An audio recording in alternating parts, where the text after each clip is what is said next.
for news that's short, sharp and Are shrewd. you talking about the podcast or me? Both. Backhanded compliment. This is Up Late with Ben Harvey. Another big project happening in our north. About 5 years ago, there was what I thought was a harebrained scheme to build the world's biggest renewable energy project in the middle of nowhere, 200 kilometres east of Port Hedland. It was going to involve 1,200 or something wind turbines, each of them 260 metres high, and thousands of solar panels covering an area 10 times the size of Singapore. Yeah, Singapore. It was going to generate an amount of electricity equal to 80% of WA's entire annual power consumption and cost $13.2 billion. It's a lot of quiche, you know, like cake. Called the Asian Renewable Energy Hub.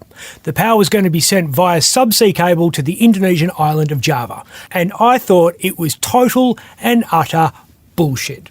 But the only power source capable of generating 1.21 gigawatts of electricity is a bolt of lightning. But it was backed by some serious players, so I kept an eye on it. A company called CWP Energy Asia, which already invested in Australian wind farms, and privately owned Intercontinental Energy both had a 45% stake. And a Danish turbine manufacturer called Vestas had 10%. What happened with it? Well, that was in 2017. A year later, it came out that Macquarie Bank was also investing in it. Now, there's a reason that Mac Bank is called the Millionaire's Factory. They pick winners. You tell a man, Blue Horseshoe loves Anacon steel. Macquarie came on as the project bumped up the budget from $13 billion to $22 billion and boosted proposed capacity. 7.5 gigawatts would come from wind turbines and 3.5 gigawatts from solar panels. Sounds like a lot. Enough to send Marty McFly back to 1985. Then in 2019, they expanded it again from a total of 11 gigawatts to 15. Now that's more than Victoria uses in a whole year. And they had just worked out that as well as sending power to Asia, they could sell it to the mining companies in the Pilbara, which often use dirty diesel generators. Sounded great, but nobody really thought they'd ever get environmental approval. They were going to need to clear just shy of 12,000 hectares of vegetation. That's 30 times the size of Kings Park. And the wind turbines were going to be just 26 k's from 80 Mile Beach and 13 kilometres from Mandorah Marsh. Both those areas of wetlands are internationally significant because they attract congregations of up to 500,000 migratory birds. But in May of 2020, the WA Environmental Protection Authority approved the project. Birds are stupid. Did you start believing it then? I did. But then the project got cock-blocked by this guy. Scott Morrison's government said it posed an unacceptable risk to the wetlands. So it's a dead duck. That's what I thought. Sounded like the changes they'd have to make to get it through the feds would be too difficult. But apparently, BP knows something that we don't. Where do millions of jets, helicopters, planes, trains and trucks go when they're low on fuel? BP. Because BP is now being tipped to take a 30% stake in the Asian Renewable Energy Hub and take over as operator. And instead of sending the electricity generated by all those solar panels and wind turbines down the wire to Asia, they're looking at using the juice to create green hydrogen, which would then be converted into ammonia for export. I have no idea how they actually do that. Flux capacitor, fluxing. There's an old saying in business journalism, if you want to get to the truth, follow the money. And right now, a lot of money is saying this thing is going to get up. What's the money saying about St John Ambulance? Michelle Fyfe is going down fighting, that's what it's saying. The boss of St John has been under the pump in recent weeks over poor response times. She's now come out and warned West Australians that as far as paramedics go, WA does in fact stand for wait a while. She's blaming three things. A sudden jump in the number of people ringing for an ambulance. We're hurting ourselves with spectacular efficiency at the moment.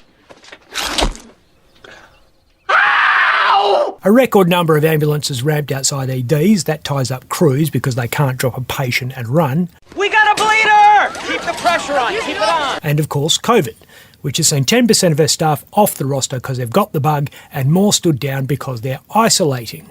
The first two things are completely out of Michelle's control. but Health Minister Amber Jade Sanderson reckons Fife has herself to blame, at least partially, for the third. Amber Jade wants St John to relax close contact rules so Ambos are in line with the rest of the health system, but St John didn't. And I'd imagine that's pissed off the Health Minister. Yes, very much so, and this at a time when a parliamentary committee is preparing to hand down a report that will likely recommend that St John be stripped of the contract to provide paramedicine services in WA so it can be brought in-house as a government service. Fife is being forced to play a political game. I reckon the government thinks she's out of her depth on this stuff because she's a former cop, not a bureaucrat per se. But the only place in WA where there's more backbiting and incestuous empire building than this place is this place. So it'll be an interesting matchup. Sanderson was aware she was upping the ante when she called out Fife's COVID policy last month, just as Fife was aware she was poking the bear by going on the front foot and warning about 000 delays. The bear. We all need to be aware that this display of sabre rattling is part of a much bigger picture. Amber Jade is a member of the left faction of the Labor Party. The left faction is controlled by the United Workers Union, where Amber Jade used to earn a living as Assistant Secretary. The UWU also counts Labor Upper House member Pierre Yang as a member.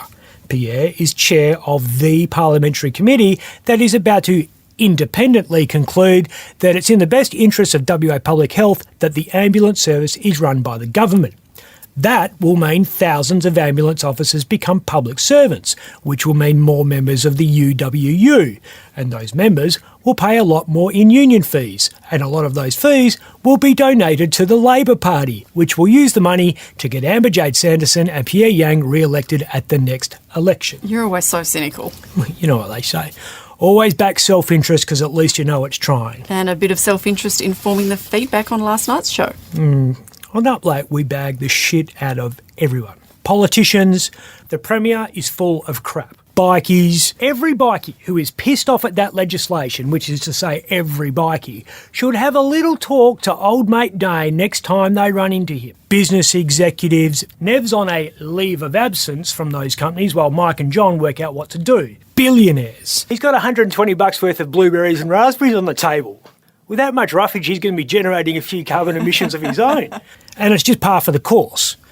But if you say this about the chief executive of one of the local footy teams, you've been CEO for 22 years, mate. Modern corporate governance doesn't tolerate that kind of tenure for a clean skin, let alone someone with as much baggage as you. People in WA lose their minds with indignation.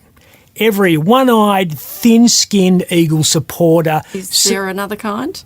...seem to take offence at us reminding everyone that Trevor Nisbet has presided over 3 decades of criminality and scandal at the club. What the hell's going on around here? Fire extinguisher roller chair derby? Okay. And 12 hours after we did that, and in the middle of everyone saying it was so unfair to talk about the past because it was all in the past, this headline popped up. 2006 Premiership player Michael Braun hasn't only been hit with a violence restraining order, he's just been charged with breaching it 3 times. Another one for the scrapbook, Trev. I'm Ben Harvey. If you'd like to watch Up Late with me, Ben Harvey, search for The West Australian on YouTube.